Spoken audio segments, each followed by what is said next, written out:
make my body go, make our bodies higher and higher.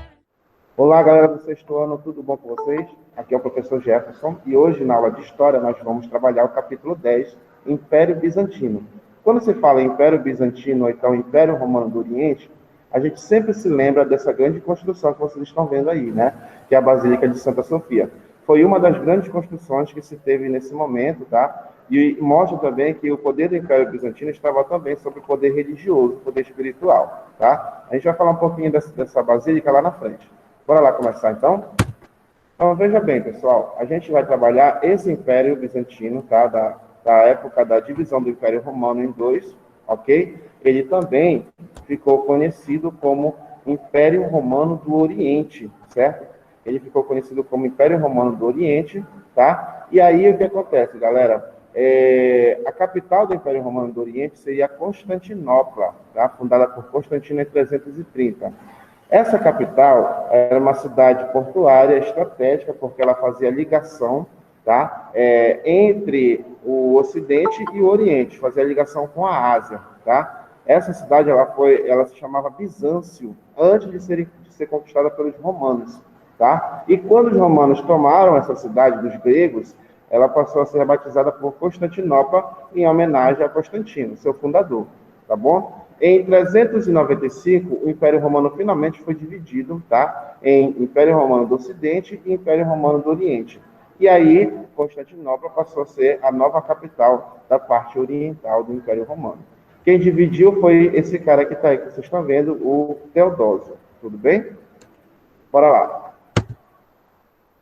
Constantinopla é a principal cidade do Império, a capital, nesse caso aqui. É uma cidade cercada por muralhas, ok? Um ponto comercial, como eu falei para vocês, que liga justamente a Ásia com a Europa, nesse caso aqui, tá?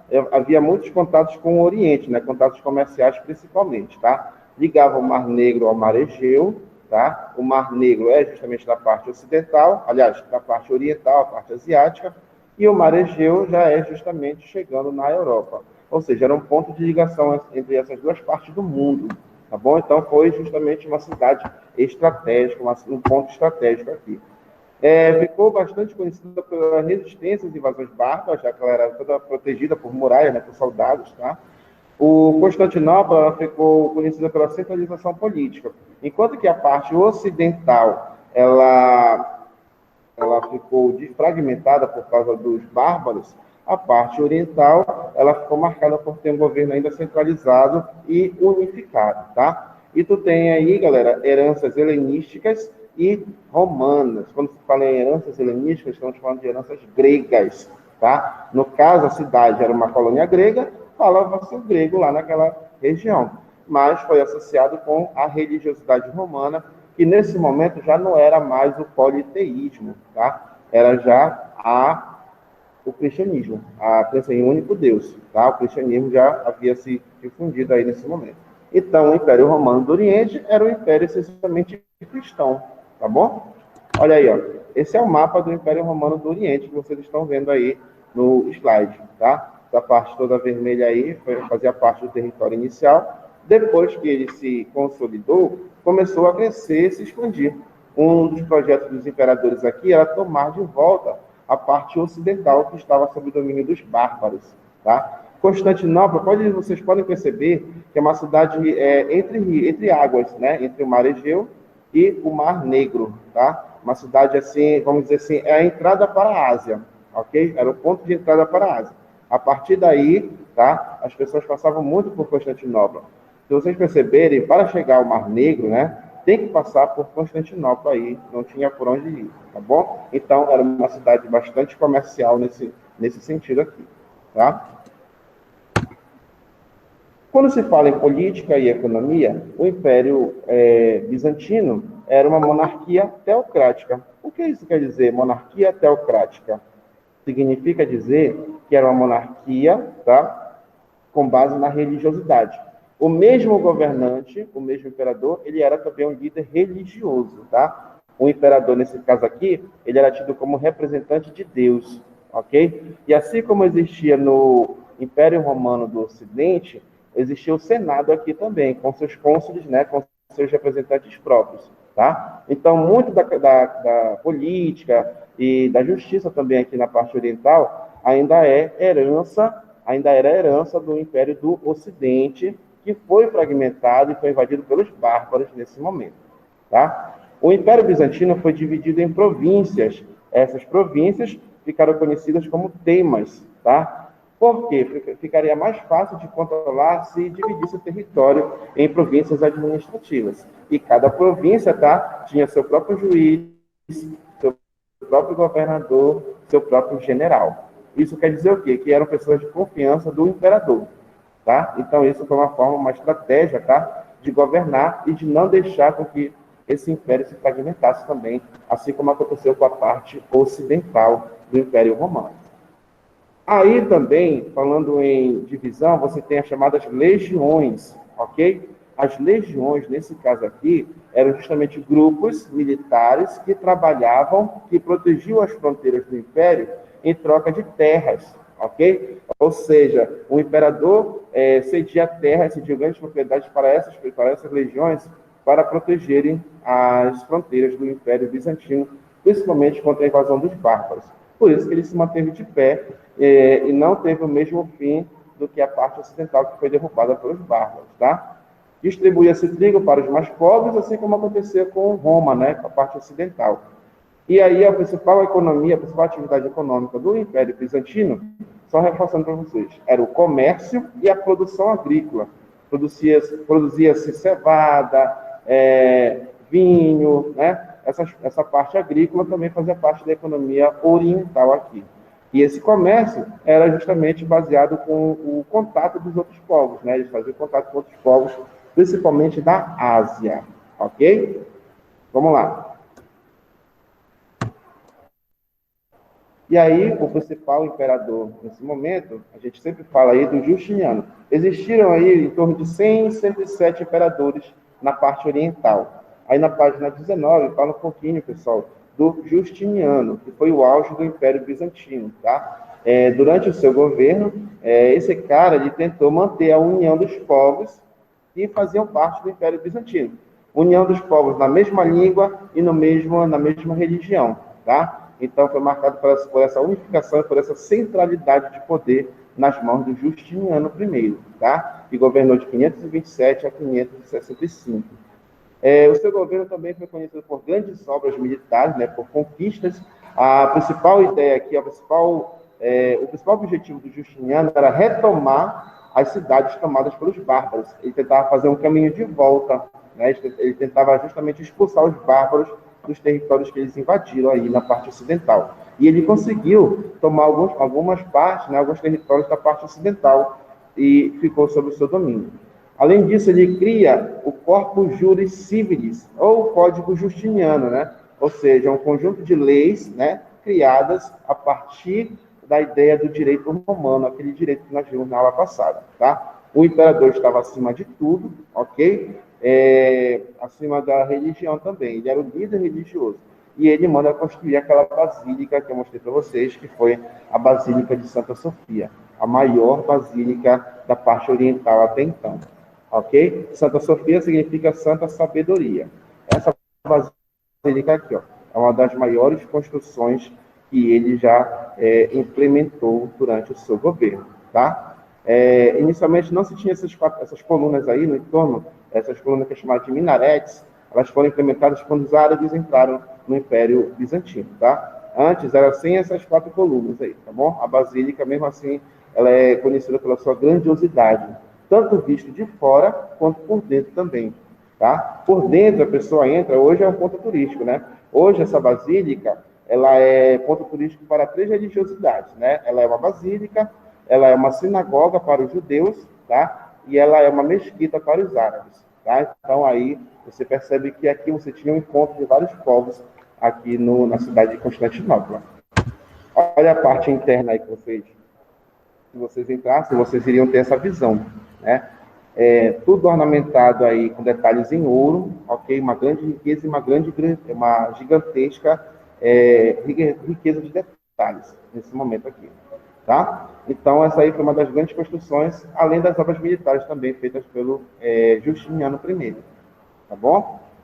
Quando se fala em religiosidade, inicialmente era o cristianismo, depois passou a ser tomado pelos árabes, né? O islamismo também fez parte da história do Império Bizantino, tá?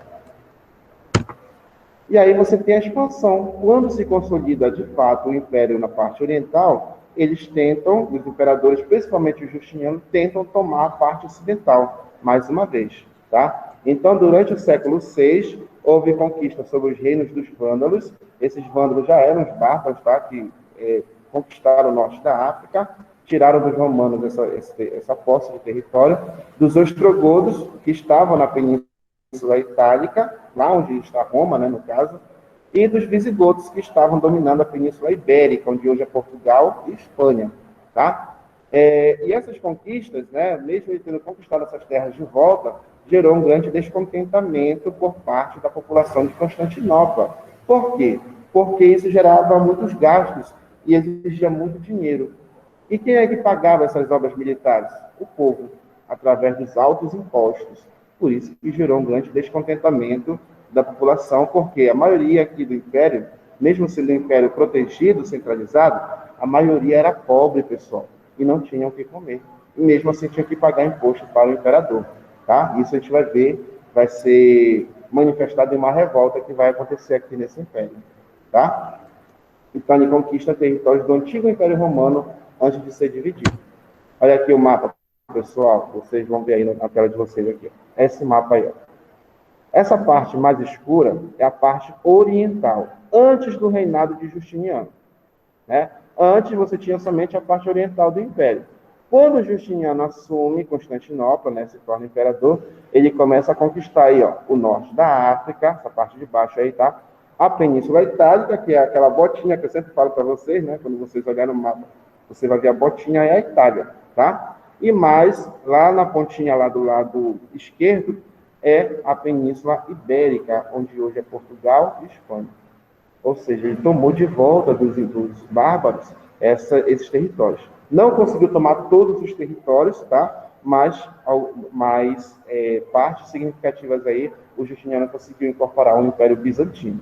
Tá bom? Então, antes do Justiniano, você tinha somente essa parte oriental, ok? E depois ele toma o restante desses territórios aí, tá? Lembra que eu falei que isso gerou revoltas, né?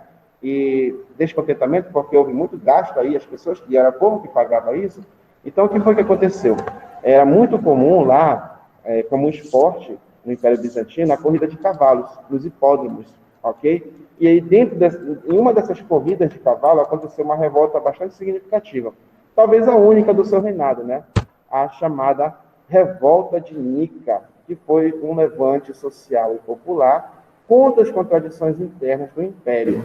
Essa revolta de Nica era justamente contra a extensa pobreza, ou contra elevados tributos, né, contra altos impostos, né, e expressava a insatisfação com o governo de Justiniano. Justiniano tentou manter, justamente, pessoal, a grande centralidade, mas cobrava muito imposto da população, e a população, a maioria, era pobre. Então, a revolta de Nica, que aconteceu em 532, foi o resultado da insatisfação popular contra os altos impostos e contra a opressão. Aconteceu durante uma corrida de cavalo, dentro de um hipódromo, que era um esporte bastante apreciado pela parte oriental do Império Romano, tá? E dentro desse hipódromo existia o grupo dos azuis, a torcida dos azuis e dos verdes. Os azuis, eles eram o imperador, né? Os azuis eram pessoas que estavam do lado do imperador, ok? E os verdes eram justamente, pessoal, os que eram contra o imperador, ok? E aí o que acontece, galera? Esses azuis eram a minoria e os verdes eram a maioria. O que foi que aconteceu, pessoal? Os verdes começaram a gritar Nica, Nica, quando um cavalo que não era do agrado do Justiniano venceu. Nica significa vitória em grego, né? E isso já foi a gota d'água para eles gerarem uma grande revolta. E eles queriam justamente tirar o Justiniano do poder. O Justiniano, com medo dessa grande revolta, tentou fugir. Só que, quando ele já estava, digamos, se arrumando para fugir do hipódromo, a sua esposa, a Teodora, né? Ela era bastante firme, bastante viril, tá? ela acaba justamente não deixando ele ir. Né? Você vai voltar e vai enfrentar como um grande imperador. Se você for, você pode ir, mas eu vou ficar para enfrentar esses revoltosos. O Justiniano foi convencido pela sua esposa, ele retorna, tá? E acaba liderando a vitória contra os revoltosos, né? Os revoltosos foram massacrados pelo exército de Justiniano, e isso só fez aumentar mais ainda o poder do imperador. E aí, aumenta o poder político, os impostos continuam sendo cobrados, né? Houve massacre desses revoltosos, ok? E aí, você tem, pessoal, o que nós chamamos de cesaropapismo. O que significa o cesaropapismo, galera? Significa o controle do imperador após essa revolta de Nica sobre a igreja, tá? E sobre o poder político mesmo, né? A igreja do Oriente agora acaba sendo chefiada pelo imperador Justiniano e pelos seus sucessores. Ok? Então, essa primeira parte aí, a gente falou um pouquinho sobre a política, tá? A única revolta que se teve aí durante o governo Justiniano, que foi o principal governante do Império Bizantino, ou seja, do Império Romano do Oriente. Quando for a próxima aula, a gente vai falar um pouco sobre a cultura, sobre a religiosidade, mais um pouquinho do Império Romano do Oriente. Que aqui cria-se uma nova igreja cristã, ok? Uma nova igreja que é a Igreja do Oriente, ou seja, a Igreja Ortodoxa, tá bom? Mas isso a gente vai explicar na nossa próxima aula, beleza? Podemos encerrar por aqui então, né? A gente se encontra aí num próximo momento. Espero que vocês tenham compreendido. Qualquer dúvida, me chamem que eu estou aí para tirar as dúvidas de vocês. Tchau, tchau.